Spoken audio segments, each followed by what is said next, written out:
আলাইকুম দর্শক, আজকে আপনাদের জন্য নতুন রেসিপি নিয়ে এসেছি। এই যে কুমড়ো ফুল রান্না করবো চিংড়ি মাছ দিয়ে।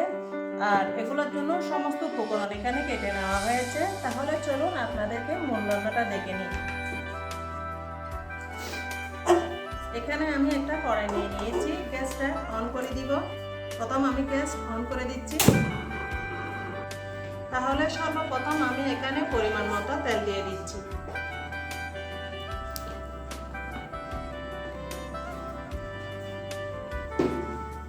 প্রথম দিয়ে দিচ্ছি কেটে রাখা রসুন, একদম ছোট ছোট সাইজ করে কেটে নেওয়া হয়েছে। এই যে রসুন দিয়ে দিচ্ছি। এবারে একদমই কুচো করে রাখা কাঁচামরিচ,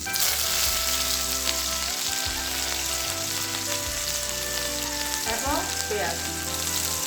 উপকরণগুলো একটু বেশি দেওয়ার চেষ্টা করবেন। বেশি দিলে এখানে পেঁয়াজ, রসুন এবং কাঁচামরিচ একটু বেশি করে দিয়ে দিয়েছি যাতে খেতে ভালো লাগে। আর মরিচটাকে একটু বেশি দেওয়ার কারণ হচ্ছে একটু ঝাল ঝাল হলে খেতে ভালো লাগে। কিছুক্ষণ নেড়ে চেড়ে কষিয়ে নিব। এবারে দিয়ে দিচ্ছি ধুয়ে রাখা চিংড়ি মাছগুলি।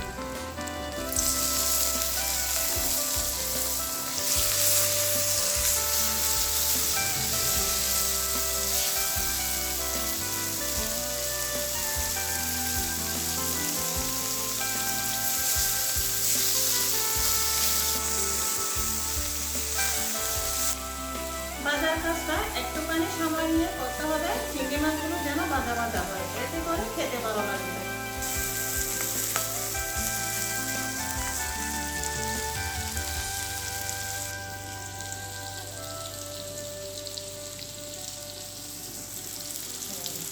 এবারে দিয়ে দিচ্ছি কুমড়ো ফুলগুলি।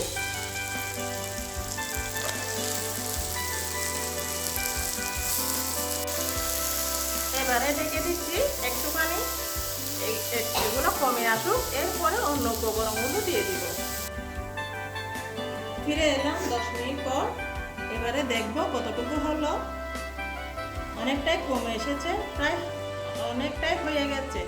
এবারে এখানে দিয়ে দিব, এটা হচ্ছে চায়ের চামচ, এই চামচে মেপে হাফ চা চামচ লবণ দিয়ে দিব। একটু কমিয়ে দিলাম, পরে বেশি হয়ে গেলে খাওয়া যাবে না, এই জন্য একটু কমিয়ে দিলাম। যদি কম হয় চেক করে পরবর্তীতে দিয়ে দিব।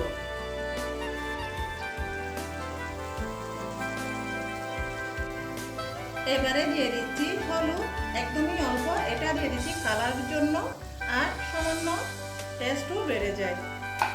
এবারে নেড়ে চেড়ে মিশিয়ে দেব আর ঢেকে দেব আর 5 মিনিটের জন্য। 5 মিনিট পর এটা সিদ্ধ হয়ে যাবে। 5 মিনিট এখন আমরা অপেক্ষা করে নিব। ঢেকে দিচ্ছি আর 5 মিনিটের জন্য। 5 মিনিট পর ফিরে এলাম। এখন দেখব কতটুকু হলো। এই যে সম্পূর্ণ হয়ে এসেছে। এবারে আপনাদেরকে পরিবেশন করে দেখাচ্ছি। কুমড়ো ফুল কে কে খেতে পছন্দ করেন কমেন্টে জানাবেন। আমার কিন্তু এই কুমড়ো ফুলটা অনেক প্রিয়। আমি বাজারে গেলে যদি আমার চোখে পড়ে আমি সাথে সাথে এটা কিনে নিয়ে চলে আসি।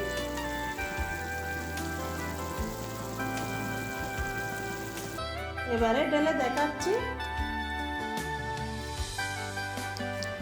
ওয়াও, আমার দেখে লোভ হয়ে যাচ্ছে।